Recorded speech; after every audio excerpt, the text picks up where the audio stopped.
and it's actually raised my credit score to the 700s range. And another quick tip for you guys, keep your utilization rate under 20%. What this basically means is try to spend less than 20% of your credit limit. Yo, what's good to all my young hustlers? I hope you guys are all doing well. With Halloween just around the corner and my 19th birthday just passing, I figured that I'd hit you guys with some extra game today. So get a pen and a notebook ready. This is how to set yourself up financially while you're young. Let's get it. So this first one is arguably one of the most important on the list, and it's get your credit right as soon as you turn 18. We hear lots of people talking about credit, but what's the point of it exactly? Credit is basically the report card for adults. Without solid credit, you're seen as untrustworthy in the eyes of just about everybody. Car dealerships won't trust you to buy a car unless it's all in cash. Banks won't trust you with anything because your credit is all types of messed up. And when you eventually want to buy something like a house or apply for an apartment, you're gonna get denied. And that's only the tip of the iceberg in terms of why we need good credit. I haven't even mentioned the investing perks you get from it. The bottom line is, the sooner we start to build our credit, the more doors open up for us in the future. So, how do we start building it exactly? The very first thing that I did that you guys might want to try and do is getting a secured credit card. Secured credit cards are basically cards with spending limits on them. You go to the bank and put up $500, your credit limit will be $500. And the reason banks do this is, one, they don't trust you because you have no credit. And number two, they want to make sure they have some money just in case you manage the card badly, which we won't. Secured credit cards are a great way to get your foot in the door and start building up that credit for yourself. And the cool part is, once you move up in the game and get an unsecured credit card, you get your $500 deposit back. So that's step number one,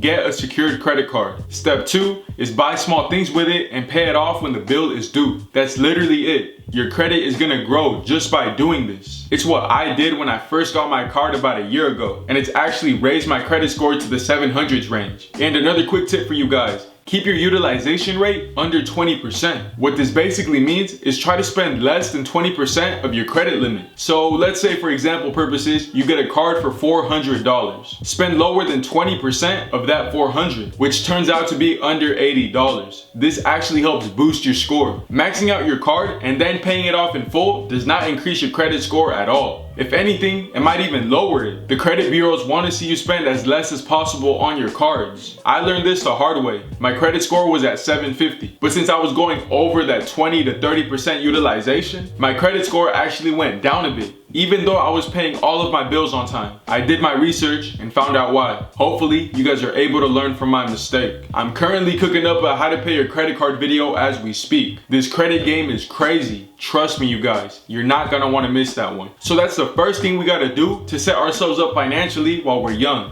Get that credit right. So the second thing you're gonna wanna do is educate yourself on investments and get in the game as soon as you understand how things work. When we're 18, 19, 20, real estate investing is quite possible, but very unlikely. So what's the next best thing?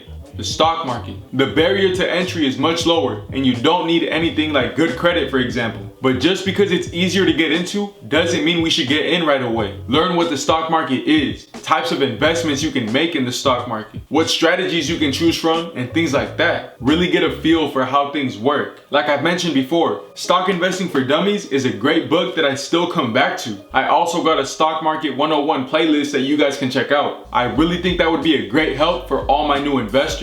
And I know it might seem better at first to just hop in and figure things out as you go. But no lie, this is how a lot of people lose their money, and I'm trying to look out for you guys. Don't skip step 1 and 2 and go straight to 3. I promise you, sooner or later, that's gonna come back to bite. Really take your time and learn. We're young. We've got our entire lives ahead of us. Life is not a competition with anybody else but yourself. Learn at your own pace. But once you figure out how things work and really get your money to start working for you, everything changes. Now you're really on the path to making generational wealth. So that's the second thing to do.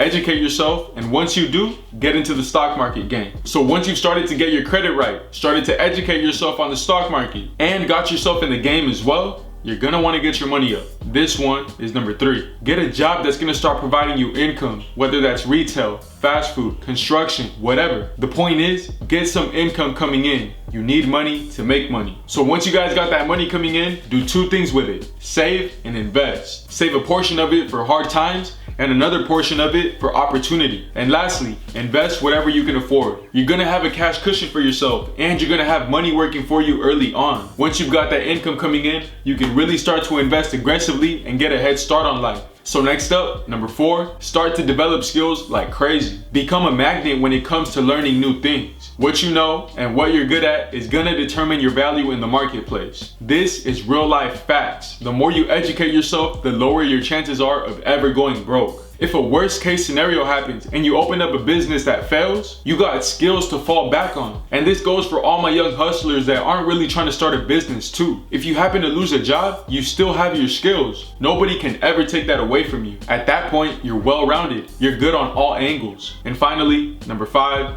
get comfortable with delayed gratification. Don't set yourself back before you even start with expensive liabilities. Hold off on big purchases right now and instead stack your money. I promise you're gonna come up. Just be a bit patient with it. Remember you guys, these are our grinding years. What we do when we're 18, 19, 20, and so on will determine what the rest of our lives are gonna look like. Say no to those liabilities right now and instead invest it into productive assets that will in turn pay for your lifestyle later on. Way too many people want to get to the end goal without putting in any work. They shoot themselves in the foot by doing that. So those are 5 quick things to do to set ourselves up financially while we're young. Real talk, all we got is time. So just imagine what we can accomplish when we really zone in and focus and use that time to our advantage. Remember you guys, keep working, keep hustling, and keep grinding. Beat the odds and do the numbers. I'll catch you guys on the next one. Peace.